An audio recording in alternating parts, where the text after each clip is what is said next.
এক দল বলে আমরা শরিয়া বিশ্বাস করি না, আরেক দল বলে আমরা ক্ষমতায় গেলে শরিয়া আইন করব না। কেন? ওই যে মানুষের মধ্যে শরিয়া আইনের ব্যাপারে যেটা ভয় আছে, আমি শরিয়া আইন করব, এই ভয়ে যদি লোকেরা আমার ভোট না দেয়।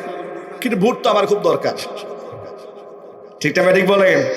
ভোট আমার খুব দরকার, এই জন্য তারা বলে না আমরা শরিয়া টরিয়া করব না। অথচ আমাদের দায়িত্ব ছিল শরিয়ার সৌন্দর্যতা মানুষকে বোঝানো, মানুষের মধ্যে শরিয়ার ব্যাপারে যে ভয় ঢুকেছে এই ভয়টা আমাদের দূর করা দরকার, ঠিক না ঠিক বলেন? এবার আপনাদেরকে আমি খুব সহজ ভাষায় শরিয়ার কিছু ভয় দূর করব, বলেন ইনশাল্লাহ। কষ্ট হচ্ছে আপনাদের? আমার ঠান্ডা লেগেছে তো আমার একটু কষ্ট হচ্ছে, অসুবিধা নেই, দোয়া করেন ইনশাল্লাহ। আমি আপনাদের শরিয়ার ব্যাপারে যে ভয় ঢুকেছে কলিজায় একটু দূর করে দেই। প্রথমত বুঝতে হবে শরিয়া বলতে কি বোঝায়। শরিয়া হচ্ছে পথ, শরিয়াত মানে কি? রাস্তা, পদ্ধতি। শরিয়াত মানে চলার পথ। কার চলার পথ? যে পথ আল্লাহ দিয়েছেন, যে পথ আল্লাহ রসুল দিয়েছেন। তো আল্লাহ এবং তার রসুলের দেখানো পদ্ধতিকে বলা হয় শরীয়ত পদ্ধতি। শরীয়ত পদ্ধতিতে আমার ব্যক্তি জীবন চলবে, সামাজিক জীবন চলবে, পারিবারিক জীবন চলবে, রাষ্ট্রীয় জীবন চলবে। এর দ্বারা আমি জুলমের শিকার হব না, এই দেশের মানুষ ইনসাফ পাবে, ঠিক না ঠিক বলে?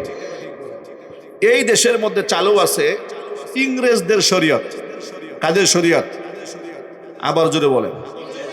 দুঃখিত, আমি শরীয়ত শব্দ ব্যবহার করলাম বুঝাবার জন্য আপনাদেরকে। ইংরেজদের তরিকা, ইংরেজদের পদ্ধতি, রেখে যাওয়া রাষ্ট্রীয় আইন, বিধিবিধান, সংবিধান, ৭২-এর সংবিধান, ৭৫-এর সংবিধান, এরপরে ৫ম সংশোধনী, ৬ষ্ঠ সংশোধনী, ইত্যাদি ইত্যাদি। এখন আবার সামনে আসতেছে জুলাই সনদ, এটাও হয়ে গেল। হ্যাঁ ভোট, না ভোট ইত্যাদি। আমরা অবশ্যই হ্যাঁ ভোটের পক্ষে থাকবো, বলেন ইনশাআল্লাহ। ইনশাআল্লাহ বলেন। আমরা কি না ভোটের পক্ষে থাকবো? না, আমরা হ্যাঁ ভোটের পক্ষে থাকবো। কথা বলতে হবে, ঠিক কিনা বলেন? এবার শোনেন মূল কথাটা। এই যে এগুলা হচ্ছে রাষ্ট্রের নীতিমালা, কারিকুলাম। শরীয়তের নীতিমালাটা কি? শরীয়তের কিছু বেসিক নীতিমালা আছে, কিছু আহকামাত আছে, কিছু আমল আছে ব্যক্তিগত, কিছু আমল আছে পারিবারিক, কিছু আছে সামাজিক, কিছু আছে রাজনৈতিক, কিছু আছে আন্তর্জাতিক। এসব মিলে এক কথায় শরীয়ত মানে আল্লাহর আইন। এখন যারা ইসলামিক রাজনীতি করেন তাদের মুখ থেকে কখনো আমরা এটা আশা করি না যে আমরা শরীয়ত কার্যকর করব না। আপনি অবশ্যই বলবেন যে আমরা অবশ্যই শরিয়া আইন কার্যকর করব। এ কথা বলার পর যদি কারো মনের মধ্যে ভয় থাকে, প্রশ্ন থাকে, তখন আপনার যোগ্যতা থাকলে, সাহস থাকলে আপনি তর্ক দিয়ে, বিতর্ক দিয়ে, কোরআন সুন্নাহর আদর্শ দিয়ে বুঝাই দিবেন শরীয়ত হচ্ছে গোটা মানব জাতির মুক্তির পথ, ঠিক না ঠিক বলেন? আপনি ভয়ে আগে গাঠটি বুঝে গুল করে ফেলছেন, না না না শরীয়ত আমিও চাই না। তো আপনি কি ইসলামিক দল করেন না? কথা বলেন না কেন? আপনি তো মুসলমান, আপনি তো ইসলামের ব্যানার ব্যবহার করেন, আপনি তো ইসলামের রাজনীতি করেন, আপনি তো বলেন আমি ইসলাম কায়েম করতে চাই। তো আল্লাহর আইন বাদ দিয়ে কি ইসলাম কায়েম করবেন আপনি? কথা বুঝেন নাই মনে হয়। এবার শোনেন, তখন এরা কি বলে দেখেন, এদের লোকেরা বলে যে হুজুর আপনারা তো খালি কোরআন হাদিস বুঝেন, কিছু বুঝেন না, দুনিয়া যে কেমনে চলে বুঝেন না আপনারা। এখন আগে যদি বলে শরিয়া কায়েম করব, তাহলে তার ক্ষমতায় যাওয়া যাবে না। ভারত বিরোধিতা করবে, আমেরিকা বিরোধিতা করবে, রাশিয়া বিরোধিতা করবে। আমাদের ক্ষমতা খুব দরকার। আমি বলি না, মুসলমানের কাছে ক্ষমতার চাইতে শরীয়তের মূল্য বেশি। কথা বলেন ঠিক না ভাই? ঠিক। আমি যদি সারা জীবনের ক্ষমতার চেয়ার না পাই আর শরীয়তের জন্য সংগ্রাম করে যায়, আমি আল্লাহর কাছে নাজাত পাবো, ঠিক কিনা বলেন? আপনি বলেন জানা মনে মনে শরীয়ত আছে, মুখে না বললে কি হবে? তাহলে এটা কি প্রতারণা নয়? বলেন, আপনি বলেন। আমার মনে শরীয়ত আছে আর আমি আপনাকে ধোঁকা দিয়ে বললাম শরিয়া বাস্তবায়ন করব না, এটা কি প্রতারণা নয়? এটা কি মিথ্যা নয়? এটা কি ধোঁকাবাজি নয়? মনে রাখবেন, ইসলাম হচ্ছে আল ওযুহ ওয়াস সারাহা, সূর্যের মতো স্পষ্ট ইসলাম। ইসলাম ধোঁকাবাজি সাপোর্ট করে না, ইসলাম খিয়ানত সাপোর্ট করে না, ইসলাম চতুরতা সাপোর্ট করে না। রাজনীতি করতে গিয়ে অপরাজনীতি করবেন কিংবা নিজেকে খুব পণ্ডিত বুদ্ধিমান ভাববেন, আপনি যেখানে যাবেন সেখানে মুসলমানদের সামনে এসে বলবেন আল কোরআনের আইন চাই, সৎ লোকের শাসন চাই, মুসলমানদের সামনে বলবেন। হিন্দুদের সামনে গিয়ে বলবেন না না টেনশন নিয়েন না, শরীয়ত চাই। কি আছে না এই ভণ্ডামি? চলবে না এই ভণ্ডামি। কনসেপ্ট ক্লিয়ার করেন। শরীয়ত চাইলে বলেন শরীয়ত চাই, না চাইলে বলেন না চান। তো শরীয়ত চায় না এরকম দল তো বাংলাদেশে আছেই। আছে না, যেন বলেন আছে। তো সেই দলে চলে যান। দাবি করেন, নিজেই বলেন ইসলামী রাজনীতি করি, নিজেই বলেন খেলাফত চাই, নিজেই বলেন আল্লাহর আইন চাই, সৎ লোকের শাসন চাই, শরীয়ত চাই না, শরীয়ত আইন করবো না, তো আল্লাহর আইন করবেন কি দিয়ে? ঠিক না ভাই? ঠিক। এখান থেকে বের হয়ে আসতে হবে। এগুলা হচ্ছে ধোঁকাবাজি, এগুলা হচ্ছে প্রতারণা। আর মনে রাখবেন, ধোঁকাবাজ এবং প্রতারককে দিয়ে আল্লাহ তাআলা আল্লাহর জমিনে দিন কায়েম করবেন। আল্লাহ পাকের একদল মুখলিস বান্দা থাকবে, তাদের মাধ্যমে জমিনে দিন জিন্দা হবে, বলেন ইনশাআল্লাহ। আমরা কি প্রতারকদের সাথে থাকবো? চিল্লায় বলেন, প্রতারকদের সাথে থাকবো? সাচ্চা দিনের জন্য যারা কাজ করবে তাদের সাথে ছিলাম, আছি, ভবিষ্যতেও থাকবে ইনশাআল্লাহ। এতে করে জেল হোক, জরিমানা হোক, ফাঁসি হোক, চেয়ার থাকলো না গেল, কে আমার উপরে খুশি থাকলো, কে নারাজ হলো, দেখার দরকার নাই। দেখতে হবে আমার আল্লাহ আমার উপর খুশি আছে কিনা, ইনশাআল্লাহ বলেন। আমার ভাইয়েরা, এবার শরীয়তটাকে একটু সহজ বাংলায় বুঝাই দেয় আপনাদেরকে। কোরআন বলে দিয়েছি, লা ইউকাল্লিফুল্লাহু নাফসান ইল্লা বুসআহা। মানুষের উপর সাধ্যাতিরিক্ত জবরদস্তি হয়, কষ্ট হয়, এমন কোন বিধান, অসম্ভব হয়ে যায় মানুষের জন্য, এমন কোন বিধান আমি আল্লাহ চাপাই দেই নাই। সুবহানাল্লাহ বলেন। কোরআন মাজিদ আল্লাহ পাক বলেন, ইমামদারদেরকে যদি আমি রাষ্ট্র ক্ষমতা দিই, তারা কি করবে শোনো। আল্লাযীনা ইম্মাক্কান্নাহুম ফিল আরদি আকামুস সালাতা ওয়া আতাবুজ যাকাতা ওয়া আমারু বিল মা'রুফি ওয়া নাহাউ আনিল মুনকার। ইমানদারদেরকে যদি আমি রাষ্ট্র ক্ষমতা বুঝায় দেই, জমিনে তারা 4 দফা কাজ করবে। 1 নাম্বার, আকামুস সালাতা, জমিনে তারা নামাজ কায়েম করবে। 2 নাম্বার, ওয়া আতাবুজ যাকাত, তারা জমিনে যাকাত দেবে। 3 নাম্বার, ওয়া আমারু বিল মা'রুফ, সৎ কাজের আদেশ দিবে। ওয়া নাহাউ আনিল মুনকার, অবশ্যই তারা অসৎ কাজ থেকে বাধা প্রদান করবে। ইমামদারদেরকে নেতৃত্ব দিলে তারা এই মৌলিক 4টা কাজ সবার আগে বাস্তবায়ন করবে। জোরে বলেন সুবহানাল্লাহ। সমাজে নামাজ যদি কায়েম হয়ে যায়, বিশ্বাস করেন, সমাজের মানুষ যদি নামাজি হয়ে যায়, সমাজের অসংখ্য অন্যায় এমনিতেই দূর হয়ে যাবে। কোরআন বলে দিয়েছি, ইন্নাস সালাতা তানহা আনিল ফাহশাই ওয়াল মুনকার। নিঃসন্দেহে নামাজ মানুষকে অন্যায় থেকে, অশ্লীলতা থেকে বাঁচিয়ে দেয়। জোরে জোরে বলেন সুবহানাল্লাহ। যেই ব্যক্তি দৈনিক 5 বার আল্লাহর সামনে গিয়ে বলবে, ইয়্যাকা না'বুদু ওয়া ইয়্যাকা নাস্তাঈন, একমাত্র তোমার ইবাদত করি আর তোমার কাছে সাহায্য প্রার্থনা করি। 5 বার যখন বান্দা বলবে, ইহদিনাস সিরাতাল মুস্তাকিম, আল্লাহ তুমি আমার হেদায়েতের রাস্তায় চালাও, আল্লাহ তুমি আমাকে হেদায়েতের রাস্তায় চালাও। একটা মানুষ যদি দৈনিক 5 বার আল্লাহর কাছে হেদায়েত ভিক্ষা চায়, অবশ্যই বান্দারে আল্লাহ হেদায়েত দিয়ে দিবে। ঠিক কিনা বলেন? তাহলে এই যে সমাজে নামাজ কায়েম করা হলো, এটা হলো শরীয়তের বিধান চালু করে দেওয়া হলো। সমাজের মানুষকে বলা হলো, ধনীদেরকে বলা হলো যে তোমরা যাকাত দাও, রাষ্ট্রীয় ফান্ডে যাকাত গ্রহণ করা হবে। দেখুন, আমাদের বাংলাদেশের সরকারও জনগণের কাছ থেকে ট্যাক্স নেয় না ভাই? সেটা কত পার্সেন্ট?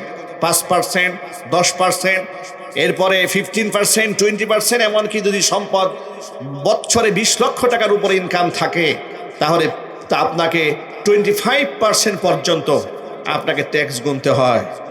আপনি চিন্তা করেন, শরীয়ত তো আমাদের এই যে ট্যাক্সের যে আইন, এই আইনের চেয়ে আমাদের শরীয়ত কত সহজ মানুষের জন্য, কত পরিবেশ বান্ধব, কতটা ইনসাফ, কতটা ব্যালেন্স। চিৎকার দেখুন সুবহানাল্লাহ।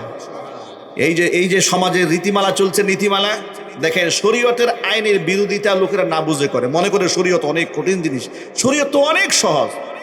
বর্তমান যে বিদ্যমান আইন, এই আইনে যদি আপনার বাৎসরিক ইনকাম ধরুন 1 কোটি টাকা থাকে, যদি 1 কোটি টাকা থাকে, আপনি ট্যাক্স দিবেন 25 লাখ টাকা। কয় লাখ? দিন শেষে, বছর শেষে থাকবে আপনার কয় লাখ টাকা? 75 লাখ টাকা। এর মধ্যে আপনি 25 লাখ নাই, সরকার নিয়ে যাবে। পক্ষান্তরে যদি শরীয়তের নীতিমালা মানেন, শরীয়ত বলে তুমি 1 কোটি কেন, 5 কোটি ইনকাম করো, তুমি যত ইনকাম করো না কেন, তোমার ইনকামের মাত্র 2.5% যাকাত তুমি সরকারি ফান্ডে জমা দেবে। এর মানে আপনি যদি 1 কোটি টাকা বছরে ইনকাম করেন, আপনি 97,50,00,000 টাকা আপনার কাছে রেখে মাত্র 2.5 লক্ষ টাকা সরকারি ফান্ডে দরিদ্রকে দিয়ে দিবেন। সুবহানাল্লাহ বলেন। এবার আপনারা বলেন, তাহলে শরীয়তের আইন সহজ, মানুষের জন্য বেশি সহজ না বর্তমান আইন সহজ? নিঃসন্দেহে শরীয়তের আইন সহজ। আল্লাহু আকবার বলেন। অত এই শরীয়তটাকে মানুষের সামনে ভয় দেখায় রাখা হয়েছে, উপায় নাই। শরীয়ত কায়েম হয়ে গেলে চুরি করলে হাত কেটে দেবে। আচ্ছা ভাই, শরীয়তের প্রতি ভয় তো তাদের থাকবে যারা চোর, ঠিক না ঠিক বলেন? যারা ডাকাত এদের ভয় থাকবে, উল্টা করে জুলায় হাত পা কেটে দেওয়া হবে। যারা খুনি এদের ভয় থাকবে। আপনি তো খুনি না, আপনি তো চোর নন, আপনি ডাকাত নন, আপনি জেনাকার নন, লম্পট নন, বদমাশ নন। আপনি শরীয়তের আইন ভয় পান কেন? আল্লাহর আইন ভয় পান কেন? আল্লাহর আইন তো ভয় পাবে তারা যারা বদমাশ, যারা লম্পট, যারা চোর, যারা ডাকাত, যারা বুঝে ফেলেছে আমি চুরি করলে আমার হাত কেটে দেওয়া হবে। ঠিক না ঠিক বলেন? আমাদের এখানে কেউ চোর টোর আছেন নাকি ভাই?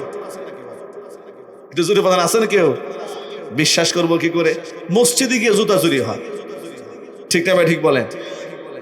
দুঃখ নিবেন না মনে, কেন কথাটা বললাম যে আমরা এই যে এত মানুষ এখানে দেখেন, অনেক দলের লোকেরা আছেন, রাজনৈতিক সব দলের লোকেরা কম বেশি আছে, কিন্তু আপনারা বলেন আমরা কেউ তো চোর না, ডাকাত না, জেনাকার না, লম্পট না, সুদখোর না, ঘুষখোর না, মিথ্যাবাদী না। তা আল্লাহর আইন মানতে বাধা কোথায়? আল্লাহর আইন তো আমাদের জন্য সহজ। বরং আল্লাহর আইন যদি যাকাত এই জমিনে প্রতিষ্ঠিত হয় কি হবে শোনেন। রাস্তাঘাটে ভিক্ষুকের কোনো অভাব নাই বর্তমানে, ফুটপাতে দরিদ্র মানুষের অভাব নাই।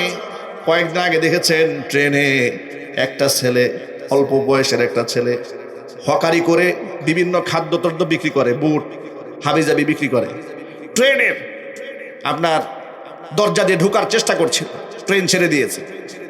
টিটি মাস্টার দরজাটা খুলে নাই, এই ছেলেটা নাকি ছিটকে গিয়ে পড়ে মারা গেছে। আমি জানি না তথ্য কতটুকু সঠিক, অনেকে বলেছে লোকটা মারা গেছে, কেউ কেউ বলে ঠান্ডা মাথায় তাকে খুন করা হলো, দরজাটা খুলে দিলে ছেলেটা প্রাণী বেঁচে যেত। এই যে আমাদের সমাজে কত হত দরিদ্র মানুষ সামান্য চানাচুর নিয়ে বসে থাকে, বুট নিয়ে বসে থাকে। প্রচন্ড শীতের রাত দেখবেন ঢাকা শহরে ফুটপাতে কত মানুষ শুয়ে আছে, রেল লাইনে বাইরে শুয়ে আছে। এদের কোনো জায়গা নাই, কোনো বাসস্থান নাই, এদের কোনো ঘর নাই, এদের কোনো বাড়ি নাই, এদের আয় রোজির কোনো সিস্টেম নাই, সুযোগ নাই, ভিক্ষুক ফকিরের কোনো অভাব নাই। যদি বাংলাদেশে সমস্ত ধনীদের কাছ থেকে মাত্র 2.5% টাকা জাকাত গ্রহণ করা হতো, বাংলাদেশে কয়েক হাজার কোটি টাকা উঠতো শুধু জাকাতের টাকা। আল্লাহু আকবার বলেন। মাত্র 5 থেকে 7 বছর তারা যদি এদেশের মানুষ দরিদ্রদেরকে জাকাত দিত, এই দেশে ভিক্ষুক আপনি রাস্তাঘাটে টর্চ লাইট দিয়ে খুঁজে পাইতেন। সুবহানাল্লাহ পড়ে। এবার আপনারা বলেন সেই শরীয়তের বিধান কার্যকর হলে এটা কি কঠিন না সহজ? এটা কি মানুষের জন্য কল্যাণকর না অকল্যাণকর? তাহলে মানুষের মনে এই ভয়টা কেন, শরীয়তের নিয়ে এত টেনশনটা কেন? এই টেনশন মূলত মুসলমানদের না, এই টেনশন মূলত বামদের, অমুসলিম আর কাফেরদের। যে সমস্ত কাফেরদের কাছে ইসলামটা ভয়ের কারণ, অথচ আল্লাহর কসম ইসলাম কখনো ভয়ের কারণ হতে পারে না। ইসলাম অমুসলিমদের নিরাপত্তা দিয়েছে, কথা বলতে হবে ঠিক নেবে ঠিক। ইসলাম অমুসলিমকে নিরাপত্তা দিয়েছে, তা আপনি ভয় পান কেন? ইসলাম অমুসলিমদের ব্যাপারে কি বলেছে শোনেন। কোরআন মাজিদের মধ্যে আল্লাহ পাক বলে দিয়েছেন, সূরা মুমতাহিনার মধ্যে বলেন, লা ইয়ানহাকুমুল্লাহু আনিল লাযীনা লাম ইউকাতিলুকুম ফিদ-দীনি ওয়া লাম ইখরিজুকুম মিন দিয়ারিকুম আন তাবরুহুম ওয়া তুকসিতু ইলাইহিম ইন্নাল্লাহা ইউহিব্বুল মুকসিতিন। যেই সমস্ত অমুসলিমরা তোমাদের সাথে ধর্মীয় যুদ্ধে লিপ্ত হয় নাই, যারা তোমাদেরকে এলাকা থেকে বের করে দেয় না, ও মুসলমানেরা সেই সমস্ত নিরীহ মুসলিমদের সাথে ভালো ব্যবহার করতে আমি আল্লাহ তোমাদের নিষেধ করি না। তাদের সাথে ইনসাফ করতেও আমি আল্লাহ নিষেধ করি না, বরং ইনসাফকারীদেরকে আমি আল্লাহ বড্ড ভালোবাসি। জোরে বলেন সুবহানাল্লাহ। অমুসলিমদেরকে আল্লাহ নবী মূল্যায়ন করেছেন। আনাস ইবনে মালিক রাদিয়াল্লাহু তাআলা আনহু বলেন, একটি জায়গার মধ্যে আমরা বসা ছিলাম, এমন সময় হুজুরের সামনে দিয়ে একটা অমুসলিমের লাশ গেল, ইহুদির লাশ। হুজুর সোজা হয়ে দাঁড়ায় গেলেন। আমরা জিজ্ঞেস করলাম, নবীজি একটা ইহুদির লাশ, এরপর আপনি দাঁড়ালেন। হুজুর বললেন, আলাইসা হুয়া বিনাফসিন, ইহুদি হলে কি হবে, সে কি মানুষ ছিল না? আমি মানুষের সম্মানে দাঁড়ায় গেছি। আল্লাহর হাবিব তো অমুসলিমকে সম্মান দিয়েছেন, তাদের অধিকার নিয়ে কথা বলেছেন। কোরআন বলে দিয়েছে, লা তাসুব্বুল্লাযীনা ইয়াদউনা মিন দুনিল্লাহ ফায়াসুব্বুল্লাহা আদুওয়াম বিগাইরি ইলম। আমি আল্লাহকে বাদ দেওয়া যে সমস্ত দেবদেবীর পূজা করে তোমরা তাদেরকে গালি দিও না। সুবহানাল্লাহ পড়েন। সাম্যের কথা, ভ্রাতৃত্বের কথা, মহব্বতের কথা, অমুসলিম অধিকারের কথা সব কোরআনে আছে না নাই? তো শরীয়তের নিয়ে আপনি ভয় পান কেন? যারা ভয় পায়, ইসলামিক রাজনৈতিক দলের নেতাদের দায়িত্ব হচ্ছে বড় বড় সেমিনার করে শরীয়তের কনসেপ্ট মানুষের সামনে পরিষ্কার করে দেওয়া, যাতে করে ভয় কেটে যায়। ঠিক না ভাই? ঠিক। তারপরেও কোনো রাজনৈতিক নেতার মুখ থেকে এই কথা আমরা শুনতে চাই না যে না না আমরা শরীয়ত করব না। কাকে খুশি করার জন্য এই কথাটা বললেন আপনি? কাকে খুশি করতে চান? বামদেরকে, রামদেরকে? না, এটা খুশি না। মনে রাখবেন, আমার আল্লাহ যদি খুশি হয় আপনি আল্লাহর সাহায্য প্রাপ্ত হবেন। বাম আর রাম খুশি হলে চেয়ার টিকে রাখা যায় না। যদি বাম আর রামদেরকে খুশি রেখে চেয়ার টিকায় রাখা যেত, খুনি হাসিনা মৃত্যুর আগ পর্যন্ত তার পতন হতো না। ঠিক কিনা বলেন? কারণ তার উপর খুশি আছে শয়তান, তার উপর খুশি আছে জালেম, তার উপর খুশি আছে ফাসেক, তার উপর খুশি আছে লম্পট বদমাস, টেন্ডারবাজ, মাস্তান, ডাকাত এবং খুনিরা খুনি হাসিনার প্রতি বড্ড খুশি। ঠিক না ঠিক বলেন? এত খুশি, রাম খুশি, বাম খুশি, ভারত খুশি, আমেরিকা খুশি, এত মানুষ একসাথে যার উপর খুশি, তার পতন কেন হলো? কেন হলো? কারণ তার উপর আল্লাহ নারাজ হয়ে গেছে। কে নারাজ হয়েছে? আল্লাহ নারাজ হয়েছে। আচ্ছা, আমি মাত্র কয়েকটা এক্সাম্পল আপনাদের সামনে তুলে ধরেছি। এই কয়েকটা শরীয়তের আহকামাত আপনাদের সামনে বোঝাবার পরে আপনাদের ফিলটা কেমন হয়েছে? আসলে শরীয়ত মানুষের জন্য কঠিন, মানুষের জন্য ক্ষতিকর, শরীয়ত মানুষের জন্য কল্যাণকর। এদেশের মানুষকে ঠিক করতে গেলে আল্লাহর আইনের বিকল্প কোনো রাস্তা নাই। সুতরাং আসুন আমরা শরীয়তকে ভয় না পেয়ে এই সমাজে শরীয়ত বাস্তবায়ন করার চেষ্টা করি। বলেন ইনশাআল্লাহ। আল্লাহ যেন কবুল করেন, জোরে কোন আমিন। আগামীর বাংলাদেশটা কোরআনের বাংলাদেশ হোক আপনারা চান? ইনসাফের বাংলাদেশ হোক আপনারা চান? কারা কারা চান? তো হাত দেখতে চায়। কসম আল্লাহি ওয়া রাব্বিল কাবা, মন থেকে চায় আল্লাহর দ্বীন আল্লাহর জমিনে প্রতিষ্ঠিত হোক। এদেশের রাষ্ট্র ব্যবস্থা কোরআন দিয়ে পরিচালিত হোক, সুন্নাহ দিয়ে পরিচালিত হোক। এদেশের প্রতি ইঞ্চি মাটি ইসলামের জন্য উর্বর হয়ে যাক। জোরে কোন আমিন। সাধারণ আমাদের মুসলিম ভাইদের মধ্যে, মা বোনদের মধ্যে শরীয়তের যে বেসিক নলেজ, একেবারে জেনারেল নলেজ যেটা, সেটা আমাদের কাছে পরিষ্কার নয়। আর এই পরিষ্কার না থাকার পেছনে ব্যর্থতা আমাদের গোটা জাতিগোষ্ঠীর সকলের। আমাদের ব্যর্থতা এই জন্য, দেখুন, আমরা আমাদের শিক্ষা কারিকুলামকে সেভাবে ঢেলে সাজাতে পারিনি যে আমাদের বাচ্চাদেরকে আমরা গড়ে তুলব, ইসলামের আলোয় আলোকিত করব। শিক্ষা হচ্ছে জাতির মেরুদণ্ড গড়ে তোলার কারখানা, শিক্ষাঙ্গন। সেই কারখানাগুলোর মধ্যে কি আছে? এমনভাবে দুনিয়াকে সাজিয়ে দেওয়া হয়েছে যে আমাদের পরকালটাকে ভুলিয়ে দেওয়া হয়েছে। ঠিক না ঠিক বলেন? আমাদের ধর্ম ইসলাম সম্পর্কে আমরা কতটুকু নলেজ আমরা আমাদের শিক্ষাঙ্গন থেকে পেয়েছি। আমাদের ছেলে মেয়েরা, আমাদের বোনেরা অনার্স মাস্টার্স কমপ্লিট করার পরেও বিশুদ্ধভাবে একটু সালামও দিতে জানেন না, সূরা ফাতিহা পড়তে জানেন না, জানাজা পড়তে জানেন না, দুরূদ শরীফ জানেন না, বাপ মরে গেলে কি করতে হয় তাও জানেন না, মা মরলে কি বলতে হয় তাও জানেন না, লাশের সামনে দাঁড়িয়ে কি দোয়া পড়তে হয়, এত নর্মাল জিনিসও আমাদের জানা নাই। অথচ আমরা কত পড়াশোনা করেছি। এগুলো তো একবারে বাচ্চাদের লেখাপড়া। আমি যে কয়েকটা উপমা দিলাম, যে জানাজার নামাজ, ঈদের নামাজ, কোরআন তেলাওয়াত, এগুলো তো দেখেন যে বক্তব্যে ছোট্ট ছোট্ট বাচ্চারা পড়তে পারে। ঠিক না ঠিক? আজকে আমরা কত উদাসীনতার চাদরে, গাফিলতের চাদরে ডুবে আছি, আবৃত হয়ে আছি, যা আমরা দিন সম্পর্কে খুব কম বুঝি, কিন্তু বিতর্ক করি আমরা অনেক বেশি।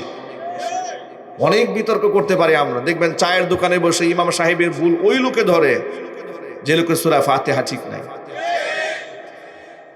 নিজে দুরূদ শরীফ পড়তে পারে না, উনি মুফতি সাহেবের ফতোয়ার ভুল ধরেন। ভালো করে সালাম দিতে জানেন না, তিনি শরীয়তের মাসালার ব্যাখ্যা করেন। ব্যর্থতা কোন পর্যায়ে দাঁড়িয়েছে চিন্তা করুন তো। এর কারণে কি হয়েছে দেখুন, কনসেপ্টটা শরীয়তের ব্যাপারে পরিষ্কার না থাকার কারণে ইসলামের অনেক বিষয়ে কথা বলতে গিয়ে মুসলমানরা কুফরি করে, খোদাদ্রোহিতা করে, নাস্তিকদের ভাষায় কথা বলে। যেমন এই সমাজে বর্তমানে রাজনীতির মাঠে ইসলামপন্থীদের উত্থান কিংবা দ্বীনি চেতনাবোধ যাদের অন্তরে আছে, তাদেরকে মানুষ এগিয়ে দিতে চায়। কারণ এই দেশের মানুষ দুর্নীতি পছন্দ করে না, চুরি ডাকাতিও পছন্দ করে না, জেনা বদমাশি এগুলোও পছন্দ করে না, চাঁদাবাজি, টেন্ডারবাজি, মাস্তানি, খুন খারাপি, জমি দখল, ভূমি দখল, বাড়ি দখল, ফ্যাক্টরি দখল, মার্কেট দখল, এগুলো এই দেশের মানুষ আর নিতে পারছে না। 54 বছর হয়ে গেছে দেশটা স্বাধীন হয়ে গেল, এদেশে স্বাধীনতার স্বাদ আমরা আজও আস্বাদন করতে পারলাম না। ঠিক না ভাই, ঠিক বলেন? না আমাদের বাক স্বাধীনতা আছে, না আমাদের জীবনের কোনো নিরাপত্তা আছে। এমন একটা দেশে আমরা বসবাস করি, আজকে যদি আমাকে কেউ শুট করে মেরে ফেলে, আমার পরিবারটা বিচারও পাবে না এই দেশে। এটা কোনো সভ্য সমাজ হতে পারে না, এটা জঙ্গলি জানোয়ারের সমাজ হয়েছে। বন জঙ্গলে এক হায়না পশু আরেক পশুকে মারে, কোনো বিচার সালিশ নাই। আমরা এই সভ্যতার পৃথিবীতে অসভ্য এক পরিবেশের মধ্যে বসবাস করছি, যেখানে প্রকাশ্য দিবালোকে দেশের সর্বোচ্চ জনপ্রিয় এবং তীক্ষ্ণ মেধাবী সন্তানকে হত্যা করার পরেও রাষ্ট্র শুধু দুঃখই প্রকাশ করে, বিচার করতে পারে না। বিচারহীনতার এই বাংলাদেশে মানুষের কলিজার মধ্যে একটু পরিবর্তনের আশা জাগ্রত হয়েছে, যে আহারে এটা যদি শেষ হতো, এই বিচারহীনতার সংস্কৃতি বন্ধ হয়ে ইনসাফের একটা বাংলাদেশ হতো, যেখানে ধনী গরিব, রাজা প্রজা, আমির ফকির, শিক্ষিত অশিক্ষিত সমস্ত মানুষের অধিকার নিশ্চিত হতো। নারী তার অধিকার পেতেন, পুরুষ তার অধিকার পেতেন, স্বামী তার অধিকার পেতেন, স্ত্রী তার অধিকার পেতেন, সন্তানরা আপন আপন জায়গায় অধিকার পেতেন। এরকম একটা পরিবেশ যদি হতো, এই স্বপ্নগুলো আমরা শুধু দেখেই গেলাম কিন্তু বাস্তবায়ন করতে পারলাম না। পারার পেছনে এগুলো আমাদেরও অসংখ্য ব্যর্থতা আছে। আমাদের অনেক আলেমরা রাজনৈতিক অঙ্গনে দিনের কথা আলোচনা হবে দূরের কথা, মাদ্রাসা থেকে এমন বীজ আমাদেরকে শিখিয়ে দেওয়া হয়েছে, মানে চিন্তা চেতনার আমাদেরকে কোনো প্রকারের পাথিয়া দেওয়া হয় নাই, বরং ওই ব্যাপারে চিন্তা করাটাও এক পর্যায়ে দূষণীয়। এইভাবে আমাদের ব্রেইনগুলোকে ধুলাই করে দেওয়া হয়েছে, যার দরুন রাষ্ট্রের নেতৃত্বে সৎ মানুষ খুঁজে পাওয়া যায় না, সব চোর আর ডাকাতদের পাওয়া যায়। এখনো পর্যন্ত এই বাংলাদেশে দেখবেন, মেম্বার হোক, চেয়ারম্যান হোক, এমপি, মন্ত্রী, মিনিস্টার, যে কোনো লেভেলে নির্বাচনের ক্ষেত্রে যদি একজন আলেম দাঁড়ান, ইমাম সাহেব দাঁড়ান, তার মুসল্লিরাই বলে, হুজুর এগুলো ভালো কাজ না, এগুলো আপনাদের কাজ না। আপনার নামাজ পড়ান, ওয়াজ করেন, একটু তাসবিহ তাহলিল করেন, দান দক্ষিণা করি, কয়টা ছাদ লাগবে বলেন, মাদ্রাসা করে দেয়। আপনি এই ঝামেলার মধ্যে আইসেন না তো হুজুর। এইভাবে কথা বলে হুজুরকে পিছিয়ে দেওয়া হলো। আচ্ছা, আপনাদের কত বিনয়ের সাথে বলি, একজন সৎ মানুষ ইমাম সাহেব আপনাদের, তাকেই তো আপনারা এত বিশ্বাস করেন। আপনি বলেন ইক্তাদাইতু বিহাদাল ইমাম, আমি এই ইমামের পিছনে ইক্তেদা করলাম। কতটা মোহাব্বত থাকলে, কতটা সম্মান বোধ থাকলে ইমাম সাহেবকে আপনি সামনে দিয়ে জীবনের সবচেয়ে গুরুত্বপূর্ণ কাজের মধ্যে দাঁড়িয়েছেন। একজন মানুষের জীবনে নামাজের চেয়ে গুরুত্বপূর্ণ দায়িত্ব আর নাই, যে নামাজের সাথে তার জান্নাত কিংবা জাহান্নামের সম্পর্ক। নামাজ যদি না হয়, ব্যক্তির ঠিকানা হবে জাহান্নাম। নামাজ যদি সঠিক হয়, ব্যক্তির ঠিকানা হবে জান্নাত। এমন একটা গুরু দায়িত্ব এমন একজন ব্যক্তির কাছে দিয়ে আপনি বলেন ইক্তাদাইতু বিহাদাল ইমাম, ইমামের ইক্তিদা করলাম, ইমাম যা করে আপনিও তাই করেন। ইমাম সাহেব রুকুতে যান, আপনি তার পেছনে পেছনে রুকুতে যান। ইমাম সাহেব সিজদা যান, আপনিও সিজদায় যান। ইমাম সাহেব সালাম ফিরান, তাকে অনুসরণ করে আপনি সালাম ফিরান। জীবনের সবচেয়ে বড় গুরু দায়িত্বের ক্ষেত্রে আপনি তাকে ইমাম মেনেছেন। পক্ষান্তরে সমাজের ছোটখাটো ব্যাপার, যেগুলোর সাথে সরাসরি আপনার জান্নাত আর জাহান্নামের সম্পর্ক নাই, হয়তো একটু ভালো করে চলার সম্পর্ক আছে, নিরাপদভাবে একটু চলার সম্পর্ক আছে, মুআমালা সহজ হওয়ার ক্ষেত্রে একটু সম্পর্ক আছে, এই ক্ষেত্রে আপনি এমন একজন লোককে দায়িত্ব দিলেন যার আল্লাহর সাথে কমিটমেন্ট ঠিক নাই, যার পরকালের বিশ্বাস নাই, যে চুরি করতে গেলেও চিন্তা করে না, মিথ্যা কথা বলতে এটাকে দ্বিধা করে না, আপনার অধিকার নষ্ট করতে সে 4 পয়সা চিন্তা করবে না, এমনকি গুন্ডা দিয়ে প্রয়োজন আপনারা খুন করবে, একটু তার চেহারার মধ্যে দুঃখের ভাঁজও পড়বে না। এরকম লোক সমাজে আছে না নাই?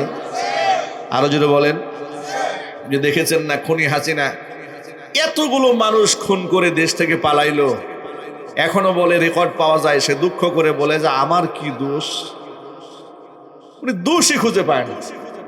কল্পনা করছেন একটা মানুষ কি পরিমাণ হায়না হলে, কত বড় পশু হলে মানুষ এমন কথা বলতে পারে? বন্ধুগণ, একজন মানুষ যত বড় অপরাধী হোক না কেন, সে যদি নমনীয় হয়, যদি আল্লাহর কাছে তওবা করে, যার সাথে অন্যায় করেছে তাদের কাছে যদি ক্ষমা প্রার্থনা করে, অনুশোচনায় ভোগে, দেখবেন বড় অন্যায়কারীর প্রতিও মানুষের একটা সফট কর্নার তৈরি হয়। ঠিক না ভাই?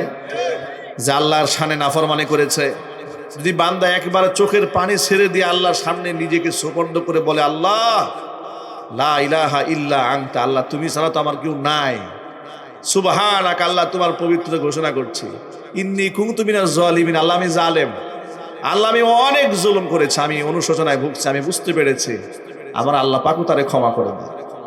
ঠিক না ভাই? ঠিক বলেন। আল্লাহ ক্ষমা করে দেন অর্থ এই না যে তাহলে কি তাদের বিচার আচার হবে না, অবশ্যই বিচার হবে, দুনিয়াবি বিচারটা হয়ে গেল। অন্ততপক্ষে তার অনুশোচনা, তার নমনীয়তা, এটা দেখে তো কিছু মানুষ যাদের অন্তরে সে ক্রোধ দিয়েছে, আঘাত দিয়েছিল, ব্যথা দিয়েছিল, কিছুটা তো নমনীয় হয়েছে। তাকে তো কোটি কোটি মানুষের হক সে নষ্ট করেছে, না হয় কিছু মানুষের হক থেকে তো সে বেঁচে গেল তাদের কাছে ক্ষমা চেয়ে। ঠিক না ভাই? ঠিক বলেন ভাই। আর দুনিয়ার শাস্তি পেল, কারণ দুনিয়ার সফলতাও মূল সফলতা নয়, দুনিয়ার ব্যর্থতাও মূল ব্যর্থতা নয়। দুনিয়ার যাকটা জীবনটা চলে যাক, পরকাল তো সামনে আছে, অনন্ত অসীম কাল যদি আমাকে জাহান্নামের আগুনে পুড়তে হয়। সাহাবায়ে কেরাম রাদিয়াল্লাহু তাআলা আনহুম আজমাইন দুনিয়ার শাস্তি আর সাজাকে কোনো সাজায় মনে করতেন না। তার একটা উৎকৃষ্ট নমুনা হলো নবী করিম সাল্লাল্লাহু আলাইহি সাল্লামের সাহাবী মাইজ ইবনে মালিক আল আসলামী আল আনসারী রাদিয়াল্লাহু তাআলা আনহু একদিন হুজুরের সামনে এলেন, এসে বলছেন, তাহিরনি ইয়া রাসূলুল্লাহ, ও আল্লাহর রাসূল, আমি গুনাহ করে নিজের দেহটা নাপাক বানিয়ে ফেলেছি, আপনি আমাকে পাক বানান। হুজুর তার ধমক দিয়ে বললেন, ওয়াইহাক ওয়াস্তাগফিরিল্লাহ ওয়া তুব ইলাইহি, এই মিয়া, তওবা করে, তুমি গুনাহ করেছো, তওবা করে যাও, গুনাহ যেহেতু করেছো তওবা করো, আল্লাহর কাছে ক্ষমা প্রার্থনা করো, আল্লাহ তোমাকে ক্ষমা করে দেবে। লোকটা চলে গেছে। দ্বিতীয় দিন আবার এসেছেন, ইয়া রাসূলুল্লাহ তাহিরনি, আপনি আমাকে পাক বানান, আমার দেহটা আমি গুনাহ করে নাপাক করে ফেলেছি। আল্লাহর নবী দ্বিতীয় দিন তাকে একই কথা বললেন, ওয়াইহাক ওয়াস্তাগফিরিল্লাহ ওয়া তুব ইলাইহি, চলে যাও, গুনাহ যেহেতু হয়ে গেছে আল্লাহর কাছে ক্ষমা প্রার্থনা করো, আল্লাহ তোমাকে ক্ষমা করে দেবে। দ্বিতীয় দিন তিনি চলে গেলেন।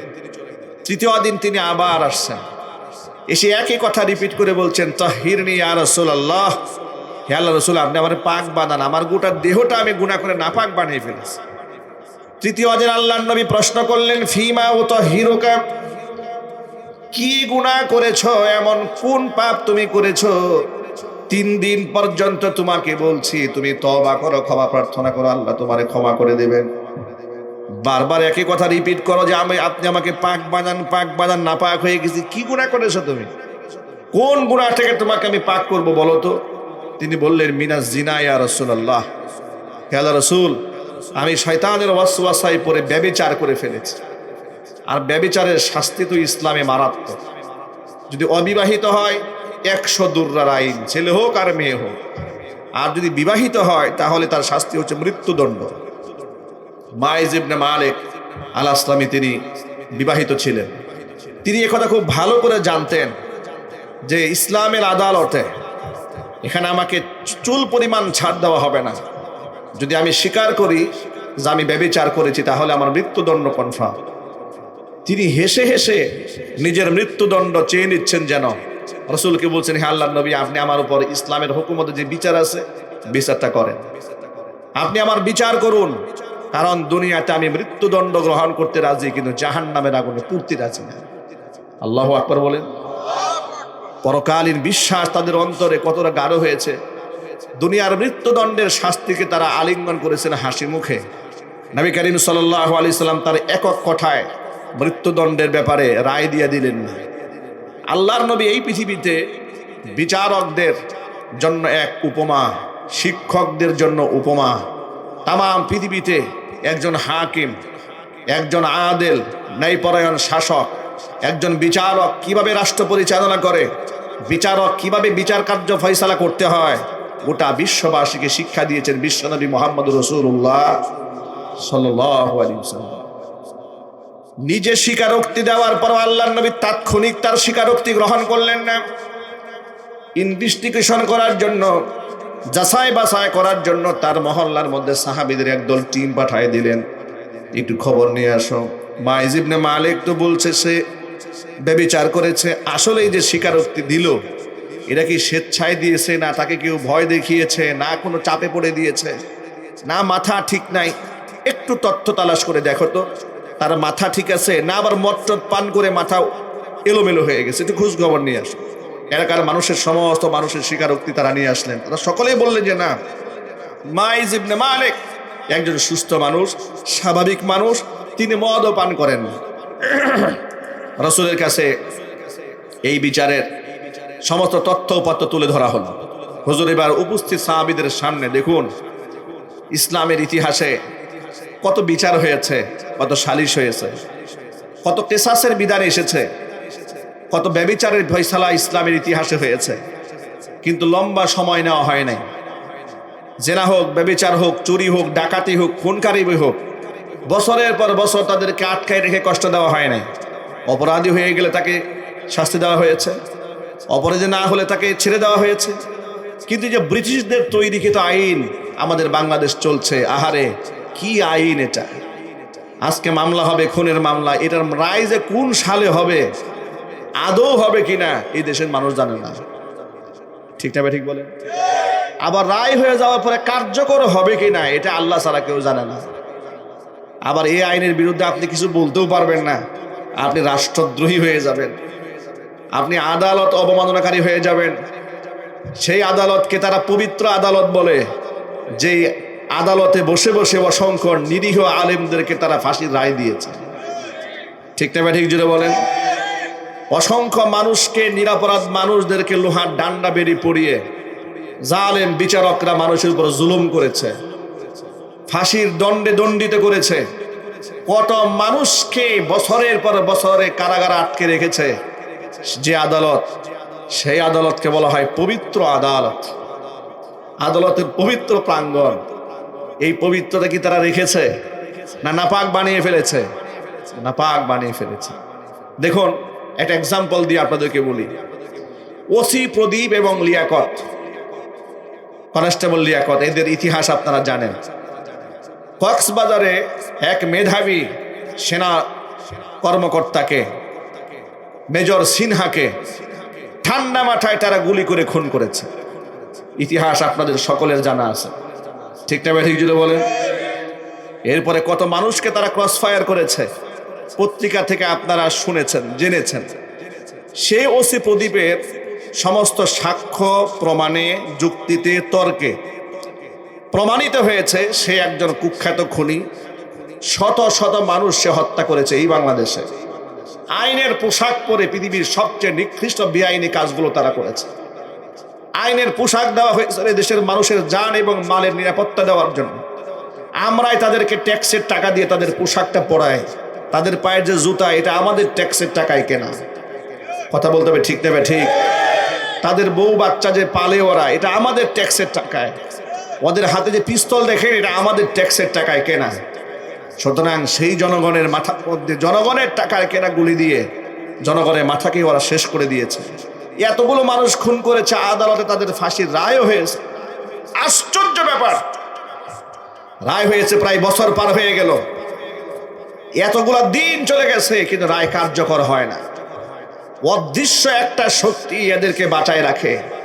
এই খুনি, এই হিন্দুত্ববাদের দালাল, ইসকনের সদস্যদেরকে কারা বাঁচিয়ে রাখে? এ রাষ্ট্র চালায় কে? আমার মাঝে মাঝে জানতে ইচ্ছে করে, আসলে কি ডক্টর মোহাম্মদ ইউনূস রাষ্ট্র চালায়? আমার তো মনে হয় না। যদি তাই হতো তাহলে রাষ্ট্র নতুন করে স্বাধীন হলো, দেশের এনভায়রনমেন্ট পরিবর্তন হয়েছে, শাসক পরিবর্তিত হয়েছে। এত কিছু হওয়ার পরেও খুনিরা এখনো পর্যন্ত বাঁচে কি করে? এদের ফাঁসির রায় হয়েছে, কার্যকর হয় না কেন? কত নিরীহ মানুষদেরকে ফাঁসির কাস্টে ঝুলায়, কিন্তু সময় নেয় না। এই সমস্ত কুখ্যাত সন্ত্রাসীদেরকে কেন ফাঁসির কাস্টে ঝুলানো হয় না? খুনিদের ফাঁসি হয় না বলে নতুন খুনি তৈরি হয়। ঠিক না ভাই? ধর্ষকদের শাস্তি হয় না বলে নতুন নতুন ধর্ষক তৈরি হয়। এই যে শুটার ফয়সাল, জাতির শ্রেষ্ঠ সন্তান শরীফ শহীদ উসমান হাদিকে খুন করলো, প্রকাশ্য দিবালোকে দিনের বেলায় জুমার নামাজের পরে ব্যস্ততম শহরের রাজধানীর বুকে সিসি ক্যামেরায় তাদের ফুটেজ পর্যন্ত এসেছে। আপনি কি মনে করেন তার জীবনের নিরাপত্তা না নিয়েই সে প্রকাশ্যে এত বড় একটা ট্যালেন্টফুল একটা ছেলেকে গুলি করেছে? না, তাকে গ্রিন সিগন্যাল নিঃসন্দেহে দেওয়া হয়েছে যে তোর চিন্তার কোনো কারণ নাই, তুই আরে শুট কর। এ আমাদের দুশ্মন, এ আমাদের চান্দাবাজদের দুশ্মন, আমাদের রাজত্বের দুশ্মন, আমাদের সমস্ত কারিকুলামের দুশ্মন। কারণ আকাম কুকাম যারা করে তারা সৎ মানুষ সহ্য করতে পারে না। ঠিক না? এই জন্য বলেন হক বাতিলের দ্বন্দ্ব চলছে, চলবে কিয়ামত পর্যন্ত। ওরা সহ্য করতে পারে নাই, তাদেরকে সম্পূর্ণ প্রশাসনিকভাবে নিরাপত্তা দেওয়া হয়েছে বলে প্রকাশ্য দিবালোকে খুন করতে সাহস পেয়েছে। তা না হলে দিনের বেলায় আপনি আমাকে 1 কোটি টাকা দিলেই কি আমি মানুষ খুন করবো নাকি? আমার নিজের জানের ভয় নাই? ওদেরকে এতটুকু নিরাপত্তা দেওয়া হয়েছে যে তোদের টেনশনের কোনো কারণ নাই, আমরা তোদেরকে নিরাপত্তা দেব। প্রয়োজন আমরা নাটক সাজাবো, তোরা দেশ থেকে পালাই গিয়েছিস। ঠিক না? ঠিক বলেন। এই কারণেই তো ঠান্ডা মাথায় খুন করতে সাহস পেয়েছে। তা না হলে পিবিআই তদন্ত যখন করে দেখি মাটির নিচ থেকে আলামত খুঁজে বের করে নিয়ে আসে। ঠিক না? ঠিক বলেন ভাই। 24 ঘন্টা লাগে না, পুলিশ প্রশাসন যদি চায় একটা আসামিকে ধরবে, 24 ঘন্টা লাগবে না। আপনি সিম চেঞ্জ করবেন, বাড়িঘর চেঞ্জ করবেন, পোশাক চেঞ্জ করবেন, গায়ের চামড়া চেঞ্জ করে ফেললেও আপনারা ধরে ফেলবেন। প্রশাসনের মধ্যে এইরকম স্কোপ আছে। আর সেই জায়গায় জীবন্ত 2টা মানুষ গায়েব হয়ে গেল, দেশের কেউ জানে না। এই পুরা নাটক গোটা দেশটার মধ্যে এক অন্ধকার অবস্থা বিরাজ করছে। যুদ্ধ কিন্তু শেষ হয় নাই। মনে করবেন না দেশ থেকে খুনি হাসিনা পালিয়েছে, ওদের পেটাত্তারাও পালিয়েছে। না, খুনি হাসিনার অবৈধ অসংখ্য সন্তান এই বাংলাদেশে এখনো আছে। ঠিক না? ঠিক বলেন। এরা এই কিলিং মিশন চালাচ্ছে। আপনাদের জন্য কথাটা কেন বললাম শোনেন। যে আদালত আমাদেরকে ইনসাফ দিতে পারে না, ওই আদালতের এই সমস্ত কার্যক্রমগুলো পরিবর্তন করে কোরআন সুন্নাহর আদলে নতুন করে যদি সাজানো না হয়, আল্লাহর কসম করে বলি সরকার পরিবর্তন হবে, সিস্টেম যদি পরিবর্তন না হয় এই দেশে কোনদিন ইনসাফ আশা করা যায় না। এই দেশে ইনসাফ কায়েম করতে হলে আপনাকে সিস্টেম ফর্মুলা চেঞ্জ করতে হবে। দেখুন, নবী করিম সাল্লাল্লাহু আলাইহি ওয়াসাল্লামের কাছে বিচার এলো, অপরাধী নিজে স্বীকারোক্তি দিলেন, এতেও রাসূল গ্রহণ করলেন না। হুজুর আবার তথ্য তালাশ করলেন তার মাথায় সমস্যা আছে কিনা, পাগল কিনা, উন্মাদ কিনা। কারণ পাগলের কথা তো গ্র্যান্টেড হবে না। এলাকার মানুষ বললেন না, তিনি পাগল নন, উন্মাদও নন, সুস্থ মানুষ, তিনি নেশাগ্রস্তও নন। উপস্থিত সাহাবীদের সামনে হুজুর বললেন, দেখো তো মাইজ ইবনে মালিক আল আসলামীর মুখের মধ্যে নাক লাগাও, দেখো তার মুখের মধ্যে কোনো মদের গন্ধ আছে নাকি। সুবহানাল্লাহ পড়েন। কল্পনা করেন ইনভেস্টিগেশন, তথ্য তালাশ করার সিস্টেমটা কি। উপস্থিত সাহাবীদের সামনে বললেন যে সে যদি স্বীকারোক্তি দিচ্ছে, এই স্বীকারোক্তি গ্রহণ করা হবে না, একটু যাচাই করে এর মুখের মধ্যে নাক লাগাও।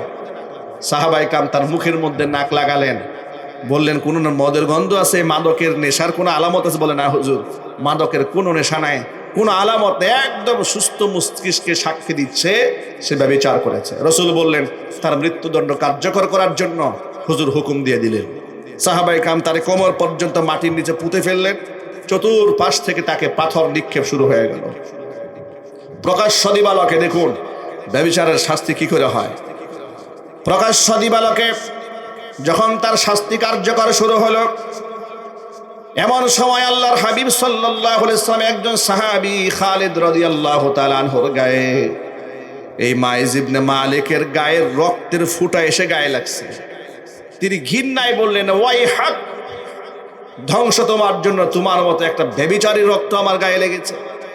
নবী করিম সাল্লাল্লাহু আলাইহি ওয়াসাল্লাম কথা শোনার পরে বললেন, খালিদ তুমি এই মাইজ ইবনে মালিক আল আসলামীকে অভিসম্পাত করো না, ওরে গালি দিও না। এর তওবা আল্লাহর কাছে এমন ভাবে মঞ্জুর হয়েছে, 70 জন জিনাকার ব্যক্তির পরিবর্তে যদি তার একটা শাস্তি, একটা তওবা যদি দাঁড় করায় দেওয়া যেত, মহান আল্লাহ পাক 70 জনকে ক্ষমা করে দিতেন। আল্লাহর কাছে তার তওবা এইভাবে মঞ্জুর হয়েছে। আল্লাহু আকবার বলে। ইসলাম ইসলাম এই সমাজে শুধুমাত্র আমাদের নামাজ রোজা হজ যাকাত দিয়েই ক্ষান্ত করেন নাই, আল্লাহ পাক আমাদেরকে একটা সুমহান আদর্শ দিয়েছেন, সুন্দর একটা বিচার ব্যবস্থা দিয়েছেন, সুন্দর একটা জীবন ব্যবস্থা দিয়েছেন। আল্লাহ পাক আমাদের রাষ্ট্র পরিচালনার নীতিমালা দিয়েছেন, পরিবার, সমাজ, রাষ্ট্র পরিচালনার সমস্ত আহকামাত আল্লাহ পাক কোরআন সুন্নাহর মধ্যে আমাদেরকে দান করেছেন। অথচ আমরা এমনই কপালপুরে এক জাতি, আমরা এই কোরআন শরীফটাকে স্মরণ করি একমাত্র বাপ মা মরার পরে, এর আগে না। ঠিক না ভাই? ঠিক বলেন। সারা বছর নামাজ নাই, রোজা নাই, হজ নাই, যাকাত নাই, আল্লাহ পরকালে চিন্তা নাই। লোকটা যদি একবার শুধুমাত্র মরেছে, এতিমখানা থেকে 10 জন হাফেজ সাহেব, হুজুর তাড়াতাড়ি দেন, বাবা মরে গেছে, কয় আপনি কোরআন শরীফ পড়েন, বলে আমি কোরআন শরীফ পড়তে জানি না, একটু হুজুরদের পাঠিয়ে দেন। বাবার লাশের চতুর্পাশে বসিয়ে দিয়েছে, ঝুলে ঝুলে কোরআন শরীফ পড়ে। কোরআন শরীফ আপনি বলেন, একটু ঠান্ডা মাথায় বলেন, এই যে মরা মানুষটা জিন্দা অবস্থায় জীবনে আল্লাহর কোরআন শরীফ কোনোদিন খুলেও দেখে নাই, তারা যদি চতুর্পাশে বসে আপনি ঘন্টার পর ঘন্টা কোরআন শোনান, 2 পয়সার ফায়দা হবে? হবে ফায়দা? 1 পয়সার ফায়দা হবে। আমরা কোরআন শরীফটাকে মরা মানুষেরকে শোনাবার জন্য বানিয়ে দিয়েছি, আমরা জিন্দা মানুষের জন্য কোরআন বানাতে পারি নাই। এই কোরআনের শিক্ষা এই সমাজের মধ্যে আমরা কাজে লাগাতে পারি নাই। এ কথা বললে আমাদেরকে নানাবিধ প্রশ্ন করে। দেখুন, আপনাদেরকে আরেকটা কথা বলি, একজন মুসলমানের নামাজের চেয়ে গুরুত্বপূর্ণ ইবাদত কি আর আছে? একটু জোরে আওয়াজ বলেন, আছে? এই মুসলমানের কাছে নামাজ সবচেয়ে গুরুত্বপূর্ণ। ঈমানের পরে নামাজ, নামাজের পরে যাকাত, যাকাতের পরে হজ, হজের পরে রোজা, ধারাবাহিক এইরকম 5টা স্তম্ভের মধ্যে ইসলাম দাঁড়ায় আছে। অথচ যে গুরুত্বপূর্ণ নামাজ, যে নামাজের ব্যাপারে আল্লাহ নবী সাল্লাল্লাহু আলাইহি ওয়াসাল্লাম বলেছেন, আস-সালাতু ইমাদুদ্দিন, নামাজ হচ্ছে দিনের খুঁটি, মান কামাহা কামাদ-দ্বীন, যেই ব্যক্তি নামাজ কায়েম করলো সেই ব্যক্তি আল্লাহর দ্বীন কায়েম করলো। যদি বলেন সুবহানাল্লাহ। ওয়া মান হাদামাহা হাদামাদ-দ্বীন, যেই ব্যক্তি নামাজকে ধ্বংস করে দিল সেই ব্যক্তি আল্লাহর দ্বীনকেই ধ্বংস করে দিল। সুতরাং নামাজের চেয়ে গুরুত্বপূর্ণ ইবাদত এই জমিনে মুসলমানদের জন্য আর নাই। দুঃখজনক বাস্তবতা, যে নামাজ আমার আইডেন্টিটি, আমার জাতিসত্তা, আমার মুসলমানিত্ব টিকায় রাখে, ওই নামাজের ব্যাপারে আমরা সবচেয়ে বেশি উদাসীন এবং গাফেল। আমরা মনে মনে চিন্তা করি, আমার বাবা মুসলমান, দাদা মুসলমান, হাদি সাহেব ছিলেন, আমি যদি নামাজ রোজা নাও করি তো আমি মুসলমান হয়ে যাব, মরলে আমার জানাজা হবে। প্রয়োজন আমার বাবা মা অনেক ধনী মানুষ, আমার সম্পদ আছে অনেক, আমি মরে গেলে বিশাল একটা 40 হবে, বিশাল ফয়তাখানা খায়া লোকেরা আমার জন্য এমন চোখের পানি ছাড়বে আর আমি চাল চালায় জান্নাতে চলে যাব। এই ধান্দাবাজি বন্ধ করতে হবে। নিজে যদি নামাজ না পড়েন, খোদার কসম করে বলি, কাবা শরীফ ইমাম সাহেব যদি আপনার জন্য দোয়া করে, এই দুয়ার 4 পয়সার কোনো ফায়দা হবে না। নিজে নামাজ নাই, রোজা নাই, পীর সাহেবের বাড়িতে বছরে বছর উরস শরীফে গরু নিয়ে যায়। কেন? পীর সাহেব শিখিয়ে দিয়েছে, ইখলাসের সাথে একটা গরু দিতে পারলে তাহলে কিয়ামতের দিন বিনা হিসেবে জান্নাতে যাবে। আর যদি কর নাউজুবিল্লাহ, এসে প্রতি বছর গরু দেয়, নামাজ পড়ে না, প্রতি বছর উরসে যায় কিন্তু নামাজ পড়ে না, রোজাও রাখে না। বহু বছর আগের কথা, মিনিমাম 1 যুগ আগের কথা, আমার মসজিদের সামনে এক ভদ্রলোক, চট্টগ্রামের বিখ্যাত দরবারের মুরিদ, রমজানে সাদা ধবধবে লুঙ্গি পরে আর কুর্তার মতো ছোট্ট একটা পরে মসজিদের সামনে দিয়ে সিগারেট টানতেছে। নামাজ পড়ে বের হয়েছি, মেজাজটা কেমন খারাপ হয়েছে বলেন তো। তার জিজ্ঞেস করলাম, বয়স আমি তো আরো ছোট ছিলাম, জিজ্ঞেস করলাম, চাচা আপনি আল্লাহর ঘরের সামনে দিয়ে রমজানে প্রকাশ্যে সিগারেট টানেন, আপনার কি একটু লজ্জা হয় না? মানুষের তো ন্যূনতম লজ্জা শরম বলতে কিছু একটা থাকে, যত বড় শয়তান হোক না কেন। সামাজিকতা রক্ষার্থেও তো অনেক সময় শয়তানি বাদ দেয়। ঠিক না? ঠিক বলেন। সামাজিকতার একটা ব্যাপার আছে না? আপনার কি এতটুকু লজ্জা হয় না? উনি আমাকে বলে, তুমি তো শরীয়তের হুজুর, এটা বুঝবা না, তবে তোমাকে একটা কথা বলি। আমাকে বলে, তুমি করে বলছে, তোমাকে একটা কথা বলি, আত্মাকে কষ্ট দিয়ে রোজা রাখা জায়েজ নেই। আমি নাম দিয়েছি ফতুয়ায়ে শয়তানি। কি ফতুয়া এটা? ফতুয়ায়ে শয়তানি। সে আমাকে দিয়ে দিল, বলে আত্মাকে কষ্ট দিয়ে রোজা রাখা জায়েজ নেই। বলেন, আমি ছোট মানুষ, আমার চাচার বয়সে, বাবার বয়সে, তাকে কিভাবে আমি বুঝাই? এমন একটা কথা আমাকে বলে ফেলেছে, তুমি শরীয়তের হুজুর এটা বুঝবা না, আমি নাকি কিছুই বুঝি না, সব সে বুঝে। তাহলে সব যে বুঝে তারে কি আর বোঝানো যায়? না, বোঝানো যায় না। এমন ভাবে ব্রেন ওয়াশড হয়ে গেছে, একদম ধুলাই হয়ে গেছে ব্রেন, মস্তিষ্ক একেবারে পচে শেষ হয়ে গেছে। কয়েকদিন আগে দেখেছি ওই দরবারের মুরিদ একটা মারা গেছে, না পিসাব মারা গেছে, কবরস্থানে নিয়ে যাচ্ছে ঢুল বাজাইতে বাজাইতে, ব্যান্ড পার্টি করে কবরস্থানে নিয়ে যাওয়া হচ্ছে। নাউজুবিল্লাহ পড়েন। কল্পনা করা যায়। আমি তো বিশ্বাস করেন, ওদের দরবারে এক মুরিদ, বাড়ি কুমিল্লাতে না চাঁদপুরে, গান গেয়ে বলেছিল যে আমার মরণকালে ঢুল বাঁশি বাজাইও। এই কথা বলে সে খুব বিতর্কিত হয়েছে, পাবলিকের অনেক মারও খেয়েছে। হ্যাঁ, কিন্তু আমি বিশ্বাস করেন, আমি কল্পনা করে জানি মানুষ মরলে যে আসলে ঢুলবাজি বাজায়, এটা আমি দেখতাম, আমি বুঝতে পারি না। কয়েকদিন আগে ভিডিও দেখলাম যে বাস্তবেই তাই, লাশ নিয়ে যাচ্ছে এক বিশাল ব্যান্ড পার্টি।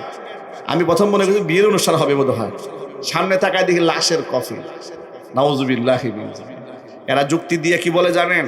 তারা বলে যে হাদিস শরীফের মধ্যে এসেছে যে তুহফাতুল মাউত, মানে তুহফাতুল মুমিন আল মাউত, যে ইমানদারের জন্য মৃত্যু হচ্ছে একটা আল্লাহর পক্ষ থেকে উপহার। সে আল্লাহর সাথে সাক্ষাতে যাচ্ছে, তো সেখানে কান্নাকাটি করার কি আছে? ঢুল বাজায় আনন্দ করতে হবে। নাউজুবিল্লাহ পড়বেন না? শয়তানি কত প্রকারে দেখেছেন, যুক্তি দেখেছেন। যুক্তির অবস্থাটা কি? যে আল্লাহর সাথে সে সাক্ষাতে যাচ্ছে, কান্নাকাটি করবো কেন? আমরা ঢুল বাঁশি বাজাইব। এই জন্য সে বলেছে আমার মরণকালে ঢুল বাঁশি বাজাইও। কালিমা কালামো ভাই, কোনো কিছুর দরকার নাই। নাউজুবিল্লাহ পড়েন। কালেমার কোনো কিছুর দরকার নাই। হ্যার মুরিদের, হ্যার পীর সাহেবের দয়া থাকলেই সে চেলচেলে জান্নাতে যাবে। আরো যদি বলে নাউজুবিল্লাহ। এই ধরনের বিভ্রান্তিকর কথাবার্তা গোটা সমাজের মধ্যে ভাইরাসের মধ্যে ছড়ায় আছে। বিশ্বাসও করতে পারবেন না যে আমাদের মানুষের মধ্যে কত নিকৃষ্ট চিন্তা চেতনা আছে। ভাবতেও পারবেন না পীর সাহেব গোসল করে, সেই গোসলের পানি মুরিদরা পান করে। কল্পনা করা যায় এটা? আপনার ভাবতে পারে মা তো কত নিকৃষ্ট হতে পারে মানুষ। আমাদের টাঙ্গাইল অঞ্চলের এক পাগল ছিল, আমার ছোটবেলার কথা মনে আছে। এক বদ্ধ পাগল, কে বা কারা এলাকার মধ্যে আওয়াজ উঠিয়ে দিয়েছে যে পাগলের কাছে কিছু আশা করলে তাহলে পাগল তোর মনোবাসনা পূর্ণ করে দেবে। সেই পাগল কি করতো? তার কাছে কেউ গেলে মুখ থেকে কপ বের করে ওর হাতের মধ্যে দিত, আর মানুষরা চেটে সেগুলো খাইত। আশরাফুল মাখলুকাত, আল্লাহ বানাইলো সৃষ্টির সেরা। এগুলো সৃষ্টির সেরা নাই, কোরআন সুন্নাহর নূর না থাকার কারণে এরা হয়ে গেছে বালহুম আদল, এরা জানোয়ারের চাইতে নিকৃষ্ট হয়ে গেছে। ঠিক তবে ঠিক। ছাত্র জীবনের আরেকটা কথা মনে আছে, এয়ারপোর্টে, ঢাকা এয়ারপোর্টে, তখন আমি ঢাকাতে পড়াশোনা করি, তো লোকাল বাসে চলাচল করতাম। বাস কোন কারণে এয়ারপোর্টে দাঁড়িয়েছে, তো দাঁড়াবার পরে গাড়ি নামিয়ে দেখি কোনো প্রবলেম হয়েছে।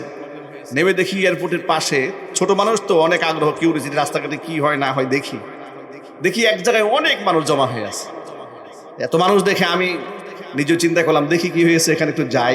গেলাম, গিয়ে দেখি যে অসংখ্য লোক বসে আছে বানর একটা নিয়ে।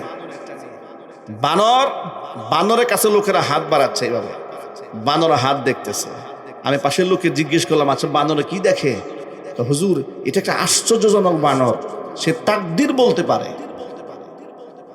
নাউজুবিল্লাহ বলবেন না? হাতের রেখা নাকি বান্দরে দেখে তকদির বলে দেয়। মানুষ চিন্তা করেন মূর্খতা, জাহালাত কোন পর্যায়ে পৌঁছে গেছে। আমরা কত নিকৃষ্ট চেতনার মানুষ হয়েছে আপনি ভাবতেও পারবেন না। এই যে কয়েকদিন আগে চট্টগ্রামের দরবারে জাহাঙ্গীরের এক ভণ্ড আছে, এটা সোশ্যাল মিডিয়াতে ইয়াং ছেলেরা দেখে, নাম দিয়েছে দরবারে জাহাঙ্গীরিয়া। এত বড় জাহেলে মোরাক্কাব পুকুরে গোসল করছে, এটা আবার ভিডিও করে অনলাইনে ছাড়ে।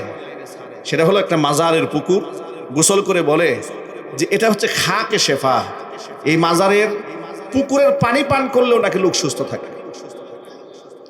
এগুলা বলে বলে মানুষদেরকে লাইভ করছে, এদেরকে ডাকতেছে।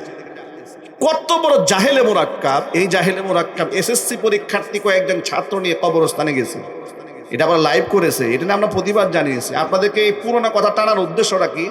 আমরা এই সমাজের মানুষ কত লেভেলের জাহেল, কয়েকটা এক্সাম্পল দিলাম, আর বাদ বাকি বিস্তারিত কিছু বলবো না। এই লোকটা নিয়ে যাওয়ার পরে কবরে শুয়ে থাকা ব্যক্তিকে ডেকে বলছে, বাবা তোমার কদমে আমাদের সালাম গ্রহণ করো। এই যে ছেলেগুলো আসছে এরা সব এসএসসি পরীক্ষার্থী, তুমি এদের ভুল ত্রুটি ক্ষমা কইরা এদেরকে পরীক্ষায় পাশ করাই দিও। নাউজুবিল্লাহ বলবেন না? আচ্ছা, এর ঈমান আছে? জোরে বলেন, ঈমান আছে? পরীক্ষা নাকি পাশ করাই দেবা, মাজারে শুয়ে থাকা মরা পীর। গেল একটা, এখানে শেষ না।